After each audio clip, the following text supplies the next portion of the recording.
నమస్కారం NS news కి స్వాగతం. నా పేరు ఉషా. ముందుగా ముఖ్యాంశాలు. ఎన్టీఆర్ జిల్లా విజయవాడ రూరల్ మండలం గొల్లపూడి జనవరి 23, 2025 తెలుగుదేశం పార్టీ జాతీయ ప్రధాన కార్యదర్శి ఏపీ మంత్రివర్యులు శ్రీ నారా లోకేష్ గారికి మాజీ మంత్రి దేవినేని ఉమామహేశ్వరరావు హృదయపూర్వక జన్మదిన శుభాకాంక్షలు తెలిపారు. ఈ మేరకు గొల్లపూడి కార్యాలయంలో పార్టీ శ్రేణులు యువతతో కలిసి కేక్ కట్ చేసి శుభాకాంక్షలు తెలిపారు.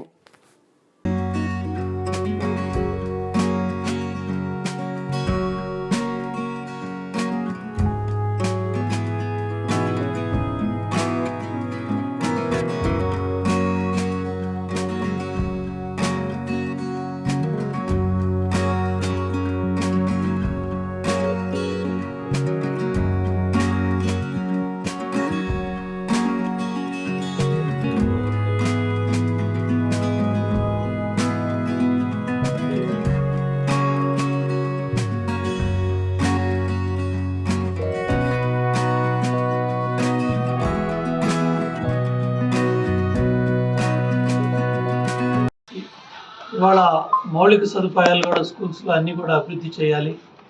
ఇటు మన సంస్కృతి, మన భాష, అదేవిధంగా టెక్నాలజీ, ఇటు ఐటీ రంగంలో చంద్రబాబు నాయుడు గారు ఇవాళ ఉమ్మడి ఆంధ్రప్రదేశ్లో హైదరాబాద్ని ఏ విధంగా అయితే ప్రపంచ పటంలో పెట్టారో, అదేవిధంగా ఆ రోజు 95లో ఐటీ అయితే ఈరోజు 2025లో ఆర్టిఫిషియల్ ఇంటెలిజెన్స్, ఏఐలో, డీప్ టెక్నాలజీలో, అదేవిధంగా ఇవన్నీ కూడా ఇవాళ దావోస్లో చంద్రబాబు నాయుడు గారు, లోకేష్ బాబు ఏ విధంగా మరి పారిశ్రామికవేత్తలను ఆహ్వానిస్తూ ఉన్నారు, వాళ్ళని ప్రోత్సహిస్తూ ఉన్నారు.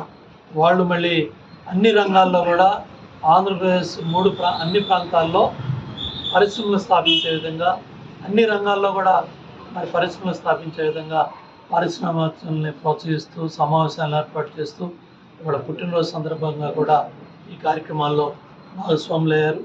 మనస్ఫూర్తిగా లోకేష్ బాబుని అభినందిస్తూ మరి పార్టీ కష్టకాలంలో ఉన్నప్పుడు గత 5 ఏళ్ళు మరి అరాచక పరిపాలన మనం చూసాం. ఆ అరాచక పాలనలో కార్యకర్తల మీద, నాయకుల మీద దాడులు చేయటమే కాకుండా ఎంతోమంది నాయకుల్ని జైల్లో పెట్టారు.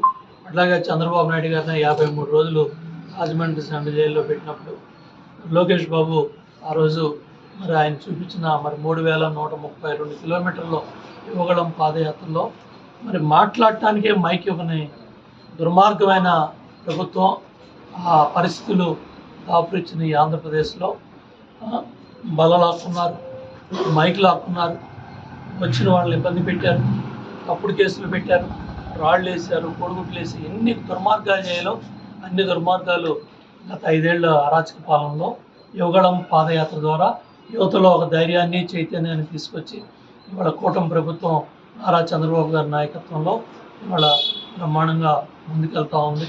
మంచి ప్రభుత్వం. ఈ చంద్రబాబు నాయుడు మనసులో చిన్న వయసులోనే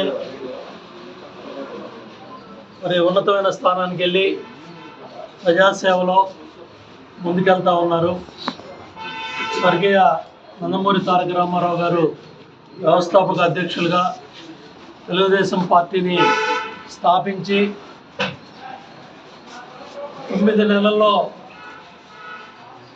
దేశంలో ఏ రాజకీయ పార్టీ కూడా సాధించినంత ప్రగతిని సాధించి 9 నెలల్లో అధికారాన్ని రామారావు గారు ఉమ్మడి ఆంధ్రప్రదేశ్లో ముఖ్యమంత్రిగా ముందుకెళ్ళారు.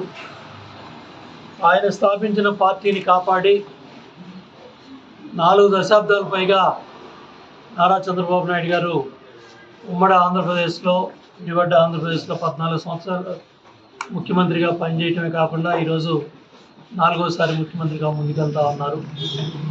అదేవిధంగా తాతకు దగ్గ మనవడు, తండ్రికి దగ్గ తనయుడు నారా లోకేష్ బాబు చిన్న వయసులోనే మరి వాళ్ళ ఉన్నత విద్య అమెరికాలో స్టాన్ఫోర్డ్ యూనివర్సిటీలో MBA చదువుకొని